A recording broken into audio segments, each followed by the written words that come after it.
Gari dah tunggu nak kau ni nak kemana tahu ni? Kau jadi tangga mana ni? Selagi kau tu.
Laida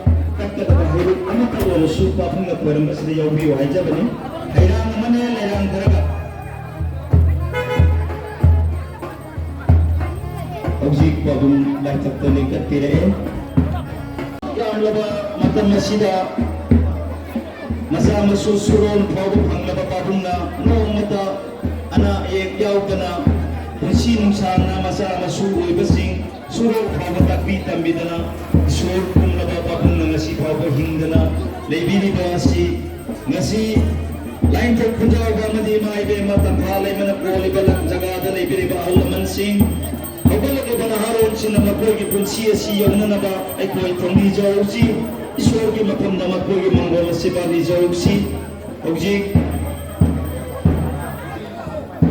amay ba na pabong lengjan bire pabong babu objek Laithangnaba terlengket pire aduna babung gumba ahli bungo Laithangnaba ahli bungo ani sugumna eko isu kunsining sana na de yektuna masa masu kaya surur phoba tapi tambidana apaba pokta kaya pidana apaba wahi kaya sinadana ngasi phoba chapakpa nungai be ai phoba hoiduna tekta kai de hingba sigidamakta eko isu Nasigi mirona makoy matau makoy punsin sangga si amuna ba akoy su punin jawsi ay janon jawsi makoy mapanda akoy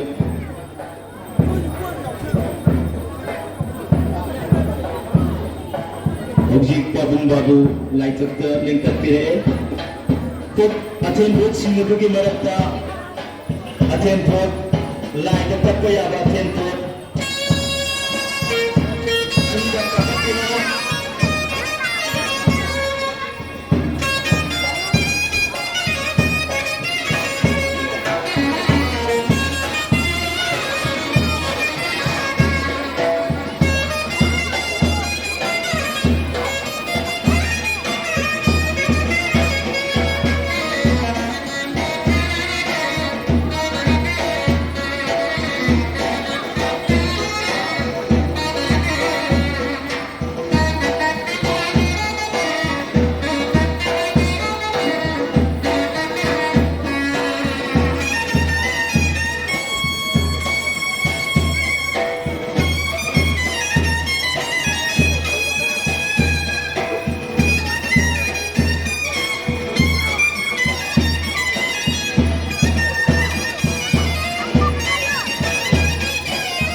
Jamale Mete, Malom Makha Khunjaoba Haraoba Khunjaoba Malom Makha Laithangnaba Ebudhou Khunjaoba Haraoba Malom Makha Lady Singapore Lady Anigi Ahanba Machanipani Masama Housing Sahi Mabuzani Choice Urban Aruba Haiba Asukuna Musina Musi Bhavana Nadina Masana Amrika Tokanasi Hindimasi Yama Kui Laithangnaba Haraoba Malom Hariba Haraoba Sisu Haraoba Hariba Khunjaoba Haraoba Haraoba Haraoba Selva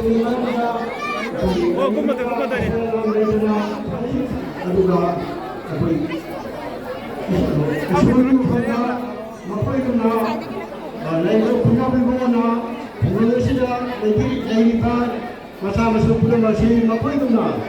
kungkuanya kunci kungkamba, wen biu hanya pernah kami siapa, ada rumah tahun masuk, ni macam dah, apa lagi, ani suka, apa Laithangnaba Loukhatpa, Bijangi, Tada Babu, Ma Apupa, Laithangnaba, Bijang Dorse, Amate, Iman, Laithangnaba, Bijang Daki Jabi. Haiba ahan aji ibu pada imal sigi ahan lokam sabah macam apa ahannya, karena haiba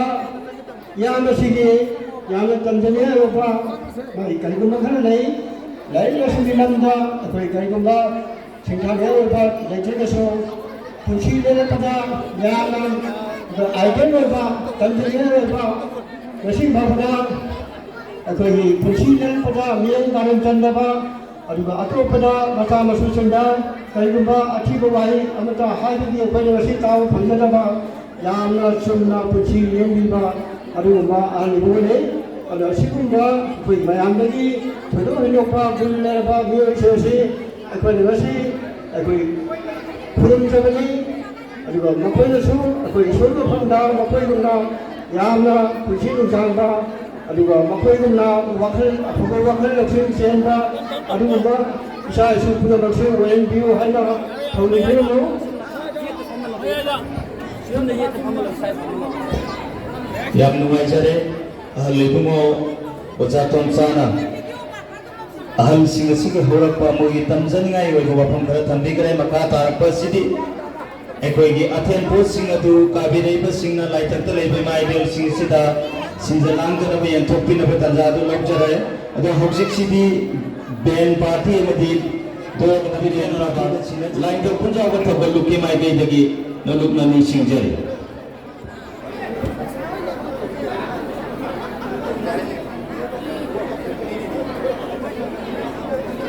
Ada jago saringi mereka apa lagi haiba haitaba iswari thakal ni haidana Thau puji di Haraoba member singna lemthok piro ahli bungo ani dai koi punem jadana ngamjaba hairang lerang kharadang katchana bagi tanda tu ekoi lokjage hojik jagoi hokjan biro ekoi ahli bungo ani da committee ki Haraoba member sing hojik ya ragade ekoi imam aibi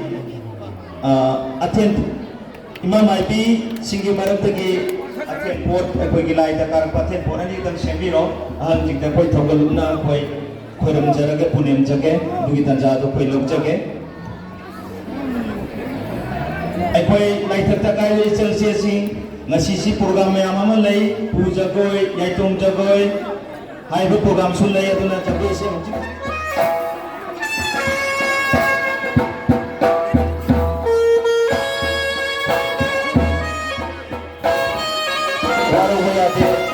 Tentang sing jage, aku ahli puno, lagi bahasa kita ahli puno ni dah, mereka pun ni berapa, aku wajah itu cakap wajah, lagi sesuatu kita mata angam bahasa hotel belum wajah itu cakap macam itu, mereka pun semua yang dua kali lagi lu yang itu mana, Laithangnaba Haraoba tercegah, wajah ini kita pun ni jadi macam kita macam kita lagi dari. Agak terlalu banyak sekali. Ada sih.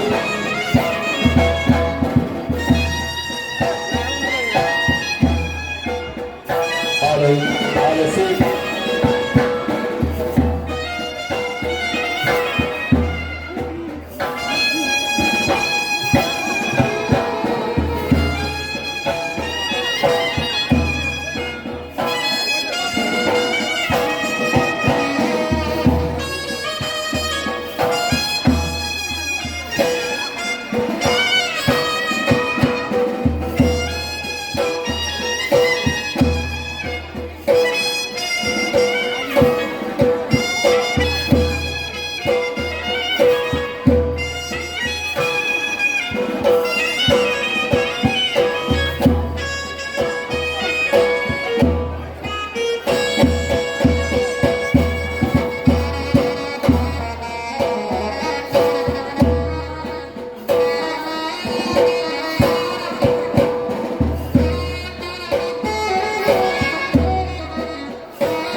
Ai gặp bác kia.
Hãy subscribe cho kênh Ghiền Mì Gõ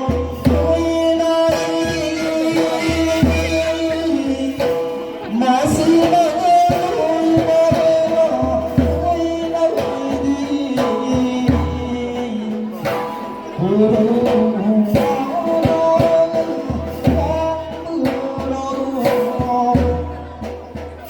không bỏ